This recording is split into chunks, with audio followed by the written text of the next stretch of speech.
Hello students, आज आपण शिकणार आहोत इयत्ता 10वी मराठी अक्षर भारती या पुस्तकातील कविता नंबर 1 तू बुद्धी दे। या प्रस्तुत प्रार्थनेत सन्मार्ग, सन्मती आणि सत्संगती याचं महत्त्व कवीने आपल्याला सांगितलेलं आहे। कायम सत्याची कास धरता यावी, संवेदनशीलता जपण्यासाठी ताकद मिळावी, अनाथांचे नाथ होण्यास बळ मिळावे, अशी भावना या प्रार्थनेतून व्यक्त केली आहे।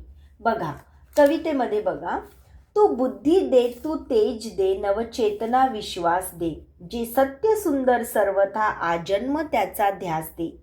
कवी ईश्वराची आळवणी करताना काय म्हणत आहेत की हे देवा, तू मला बुद्धी दे, प्रकाश दाखव, नवीन स्फूर्ती दे, विश्वास दे आणि जगात जे जे सुंदर सत्य आहे, ज्या चांगल्या गोष्टी आहेत यांचीच जन्मभर मला ओढ असू दे।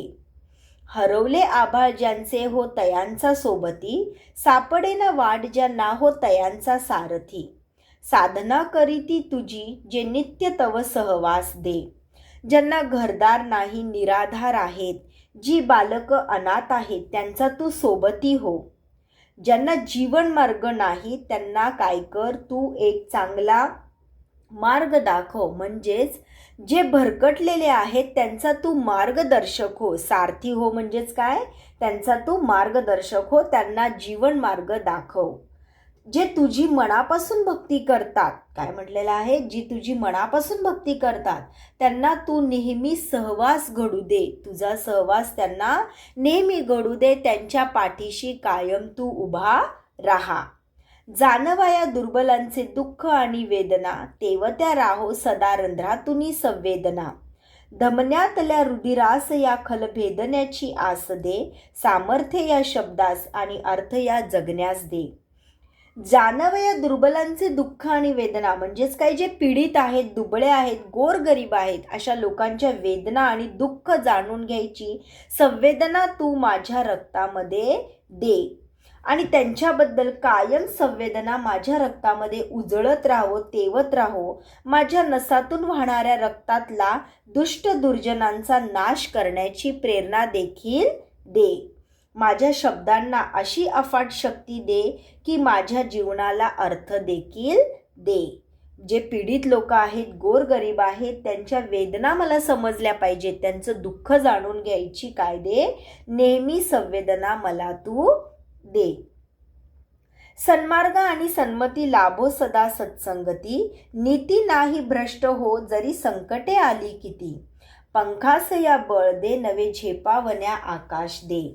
सन्मार्ग, सन्मती, सज्जनांची संगती मला सदैव मिळू दे, सज्जनांची म्हणजे चांगल्या लोकांची संगत मला सदैव मिळू दे आणि माझ्या आयुष्यात कितीही संकट आली तरी सदाचारापासून, चांगल्या विचारांपासून मला दूर करू नकोस। त्या संकटातून बाहेर पडण्याची ताकद मला दे, पण काय करू नको, माझी वागणूक भ्रष्ट होऊ देऊ नको। हे ईश्वरा, माझ्या वागण्यामध्ये म्हणजे किती संकट आली तरी माझ्या वागण्यात बदल होऊ देऊ नको, मला भ्रष्ट करू नकोस।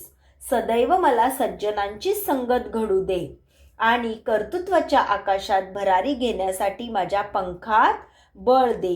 कर्तृत्वाच्या आकाशात म्हणजे मी जी काही चांगली कामं करणार आहे समाजासाठी, अनाथांसाठी, दुबळ्यांसाठी, पीडितांसाठी, गोरगरिबांसाठी, सगळ्यांसाठी मी जी काही चांगली कामं करणार आहेत त्या माझ्या कामासाठी काय कर, मला माझ्या पंखात बळ दे आणि मला तेवढीच मानसिक शक्ती देखील दे।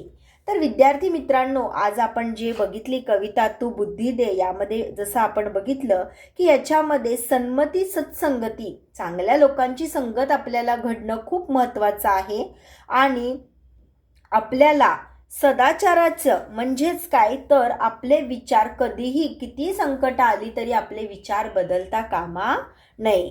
आपल्याला सदैव चांगलाच मार्ग दाखवण्याची शक्ती आपण ईश्वराकडे काय करत आहोत, मागत आहोत। कवी ईश्वराला काय म्हणत आहेत की सदैव चांगला मार्ग आणि जे दीन दुबळे आहेत, गोरगरीब आहेत, अनाथ आहेत त्यांना मदत करण्याची, त्यांच्याबद्दल संवेदना, या सगळ्या गोष्टींची ताकद मला तू दे। विद्यार्थी मित्रांनो, आपण नेक्स्ट लेसनकडे लवकरच भेटू।